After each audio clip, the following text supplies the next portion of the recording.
রাজবংশে। অক্ষয় তৃতীয়ার দিনই মহর্ষি বেদব্যাস মুখনিসৃত বাণী মহাভারত আকারে লিপিবদ্ধ করেছিলেন ভগবান শ্রী গণেশ। এই দিনই কঠোর তপস্যার মাধ্যমে গঙ্গাকে পৃথিবীতে নিয়ে এসেছিলেন রাজা ভগীরথ। অক্ষয় তৃতীয়ার দিনই কুবেরের তপস্যায় সন্তুষ্ট হয়ে মহাদেব তাকে অসীম ধন ও ঐশ্বর্য প্রদান করেছিলেন। এই কারণে এই দিন বৈভব লক্ষ্মীর পুজো করা হয়।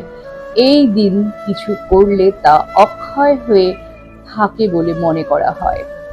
অক্ষয় তৃতীয়াতেই পুরীর জগন্নাথ মন্দিরের রথযাত্রার রথ নির্মাণ শুরু হয়। এই দিনই ত্রেতা যুগের শেষ ও দাপর যুগের শুরু হয়েছিল। অক্ষয় তৃতীয়ার দিনই হস্তিনাপুরের রাজসভা